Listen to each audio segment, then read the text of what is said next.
tripod off the camera. Let's get the tripod off. I don't know what the fucking problem is. All right. But let's go. It's fucking 5 lines, man. Okay.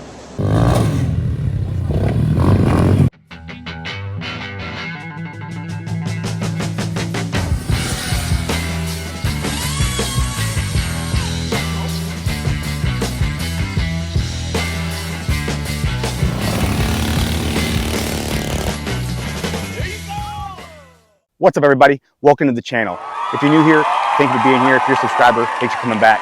I'm filming in Northern California at Electro & Company's headquarters called Electro & Land. They were gracious enough to let me borrow this bike to shoot this footage for you guys. I'm gonna go over this bike here. This is an Ares RFN made by Apollo. But if you're kind of in the electric motorcycle dirt bike scene, you probably know about a company called Beta. But Beta picked this bike up. They're white labeling it as their own bike, but it's basically the same bike. Nothing's changed. The plastics are a little bit different from Beta. What I want to do here is go over the specifications of the bike, the range, the speed, my riding impression of the bike. Let's get the camera off the tripod and get a closer look at the bike while I go over the details. I'm gonna go over this bike front to back. Starting at the front, the wheel size here, it's a 19 in the front and it's got an 18 in the back. The forks are a 200 millimeter fork, fully adjustable hydraulic fork. The brakes, it's got the disc brakes on the front. One of those, I think they're 210 millimeter rotors, if I remember right. 4-piston hydraulic brakes, front and back. The one thing I wish that bike had was a little bit taller bars. I'm about 5'10". It's kind of difficult for me sometimes to stand up all the way on the bike if I'm going over some obstacles. This particular one has a 35 amp hour battery, and it's got two modes. So this bike has a rabbit mode and it has a turtle mode.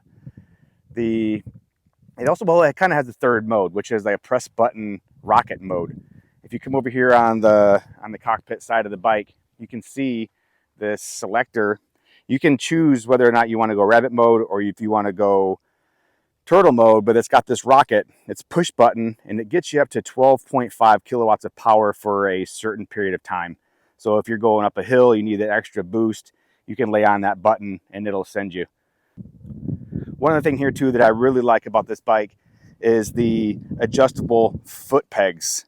So on the side here, you can adjust these pegs to however you want, depending on your riding style, your height, your inseam. You can move these pegs around in different orientations. The shock on the rear, pretty good shock for my weight. It's an adjustable shock. So it's got 74 millimeters of travel, and like I said, it is an adjustable shock. The gearing on this one, it comes with an 11-tooth front and it comes with a 58-tooth rear. One of the other things this bike has is a storage compartment under the bike. So if you come under here, you got this wing nut. Just unscrew this dude right here, easy peasy. Fold the seat up, and it's got this netting under here, so you could put, a water bottle or a bag with your wallet, your phone, and that sort of thing in there. And this is kind of how you get access to the battery as well. So you got this metal bracket right here. Move that dude back. You just grab it here and pull out the battery, or pull out this cover, and it gives you access to the battery. And it just sits in there between the frame. There's your connections right here, your charge port, controller down there. The bracket comes back on top, seat comes down, and you just put the screw back in and you're ready to go. One thing I will say about this bike is the seat is really comfortable. It's really well made, soft, a lot of cushion there. Us older guys, we need that for our backs. The suspension, the ride was really good.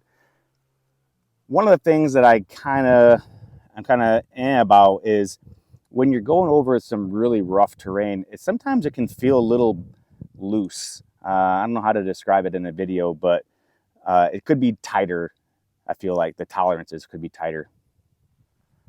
The charging on this bike is about 2 to 3 hours fully charged from empty. All right, guys, so I want to take a minute here. I got a Surron So you guys can see the differences in the similarities and sizes with the bike. First off, the Surron has 19-inch wheels front and back, a little bit different than the RFN. But let's get into these bikes a little bit more and touch on the differences and the similarities. So looking at the bikes, they're pretty similar in, same class, same pretty similar ride height. Tires are a little bit different, drivetrain's a little bit different. I wanted to compare these bikes for you guys because Surrons are pretty common and most people have an idea of the size of them. So I just wanted to put this bike up next to a Surron so you guys could get an idea of the size, again, something that you're familiar with. All right, guys, so just going over the parts, the pieces, and kind of the dimensions of the bike. You can look that up on your own if you want to get more in depth on that. But I'm going to put the GoPro on. We're going to go get some ride footage, and we'll get some thoughts as I ride. Let's do it. First impression when getting on the bike is the seating position. I like the seating position. I'm not a huge fan of the seating position when standing just because, like I mentioned earlier, the bars are a little low. But when I'm seated, I like the way that it rides, I like the way that it handles, and the seat itself is really soft, which is nice for us old dudes. Another thing here, I really like the acceleration and the torque curve on this motor paired with this gearing. Here you'll see in a bit a hill that I climbed. In Northern California, it's super mountainous, and in the video you can't really tell how steep this hill is, but this bike just ate the hill up. I'm about 200 pounds, I just did it no problem.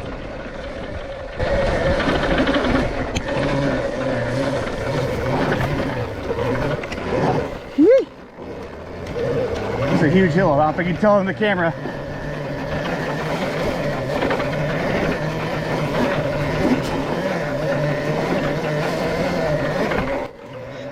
What this bike is capable of is more than I am capable of as a rider. I am not a professional rider by any means, but knowing this, it allows me to make a better purchase decision because I know that this bike is something that I can grow into.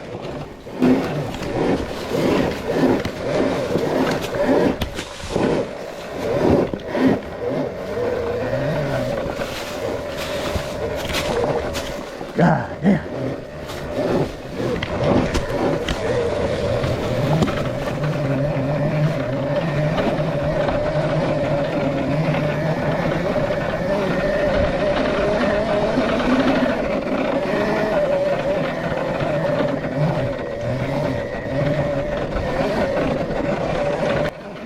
One thing for me that took some getting used to is the braking. So on this bike, there is not a foot brake that controls the rear of the bike. The rear of the bike is now controlled by a brake at your left hand.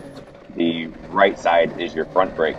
So if you're coming from a conventional dirt bike or street bike, that might take some getting used to. On this particular type of bike with this motor setup, there is no gears, so it's all throttle. You give it throttle, it goes. You just give it more throttle, it goes faster. No gears, super easy. It was really easy to get used to also.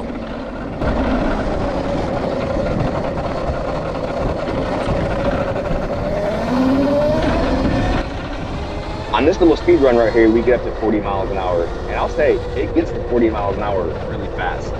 The suspension handled the terrain really well. Obviously, it's kind of a smooth road, but it is what it is in this case. The suspension did great. The motor accelerates really, really nice. The torque curve is really good. The front end just felt planted the whole time.